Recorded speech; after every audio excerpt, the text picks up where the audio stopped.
more than just fight your way through it.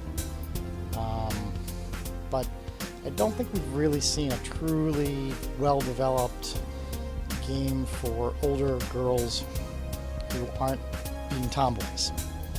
So we'll see what happens. But sooner or later they'll realize that 51% of the planet is female, and there's a good market out there. Maybe it sounds like I'm beating down on the modern games, but do you think that originality is these days shifting away towards what you have back in the day? Like, for instance, Evo for the Super Nintendo was revolutionary, and these days most revolutionary that you can get is like Epic Mickey for the Wii, or something in that category. I think the problem is that the development cost on a modern game is so high that you, from a business point of view, want to be sure to have the best possible widest selling video game you can produce.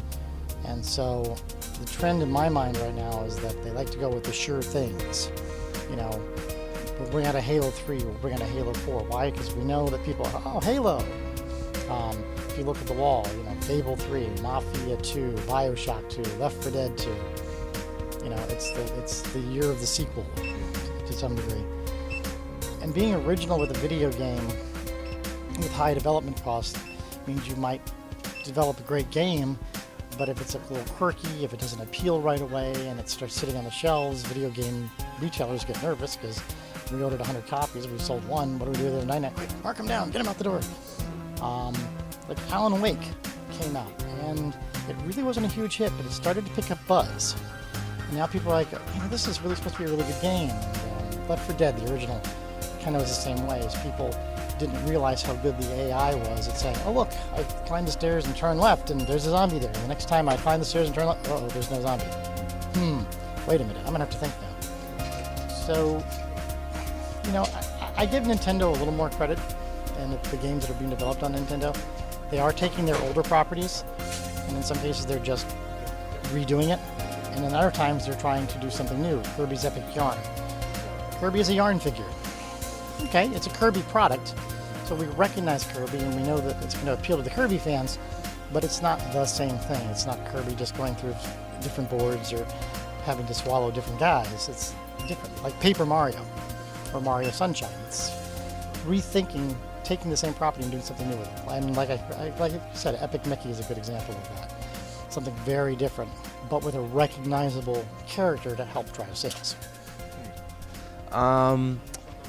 So what I already asked you and what you answered, like the store, it has more to give than just video games.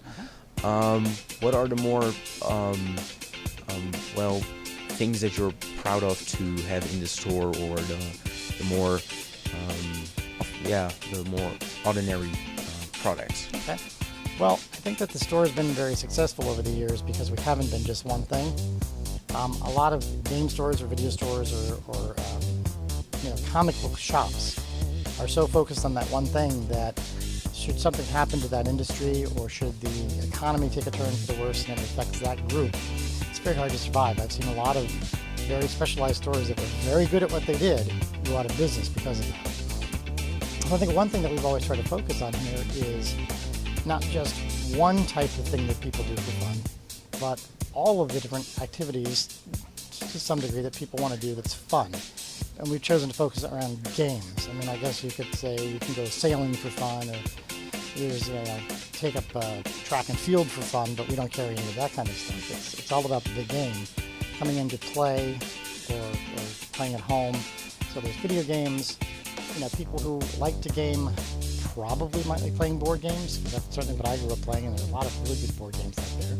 Then you get into role-playing games, which a lot of people will still say, oh, Dungeons & Dragons, that's all that, those are for geeks. I'm going to go off and play, Assassin's Creed. So you're playing a role in a game. Role-playing game. Gee, you're doing Dungeons & Dragons online. Yeah, but don't tell them that. Comic books, of course. A lot of comic books feed into the video game market. Sometimes it goes the other way now, too. And now we're getting Metal Gear Solid comic books and Ratchet and Clank comic books. And of course, we've had titles based on Superman and Batman and Spider-Man in the video game market. So to some degree, people kind of walk into the store and they have that sort of like, wow, you kind of have a little bit of everything. That's all kind of like, it's all kind of cool in its own way. And maybe not all of my comic readers play video games, or all my video game players don't play board games, but you just see it sometimes. You see a guy come up with a couple comic books, a video game, and a board game all stacked together, and like, hey, you're our ideal customer. We like you. We like everybody, but we really like that guy. So it's a different way to think about how to organize a business, and we organize it around games. And then we acknowledge that games don't disappear just because they aren't the latest and greatest. That's one of the reasons that the video game wall that we have, we have Atari, we have Super Nintendo, we have the Sega Genesis. The display case, which is probably just a little off the camera, I've got a 360, a 120 gig PS3, and, I believe I've got a Turbo Graphics in there. The original, NES system with Mario Brothers. These older games are great, and having kids, I get to introduce them to old games and watch them play the way I used to, and then the kids can sit there and play with the new stuff too. Do I wish I had a 360 when I was a kid with the really cool graphics and all that? Sure, it would have been great to connect all my friends in an afternoon and play an online game. Yeah, but we had a blast, getting around together, board game, and playing that too. So it's all about fun. Well, as a last question, what do you prefer? Is it the video games, or the comic books, or the board games, or is it the card games? I can honestly say that I enjoy different ones for different reasons at different times. I've been reading and collecting comic books for probably 25 years at this point. I think there's a lot of great things about those. But it's hard to sit around in a group and read a comic book. Unless you want to try to, yes, it is Superman. Oh, no, help. It doesn't really work out as a group activity. But board games, I really do enjoy almost anything in the store. Do I like every game that we carry? Do I like every comic book? Have I played every video game? No. I prefer more strategic and tactical games than first-person shooters. That's true with board games too, and the card games. Magic is really big here. Magic the Gathering, the card game. Not really my preferred card game. There's some other ones out there I like better than Magic, but Magic is a really good game, and a lot of people really like it, and I respect that part of it. Just like my favorite superhero is Superman. A lot of people think he's kind of lame, but Batman's cool. I'm like, yeah, whatever. It's all about different things to do at different times. Read when you're alone. You can play a video game by yourself. Something that's a little hard to do with a board game. Get a group of friends over. Hey, let's sit down and play a board game. Or let's play a card game where we can talk and joke around. Came to one of our role-playing sessions. You wonder if we're actually doing any role-playing at all, or is it mainly just 3.5 hours of one-liners and stories? But gaming is supposed to be fun, and our slogan is the store that's all about fun. So we hope you come on in and you find your brand of fun, and maybe it's not your brand of fun, but it's my brand of fun. But it's a good way to have a business based on helping people have a good time. Well, thank you very much for this interview, and I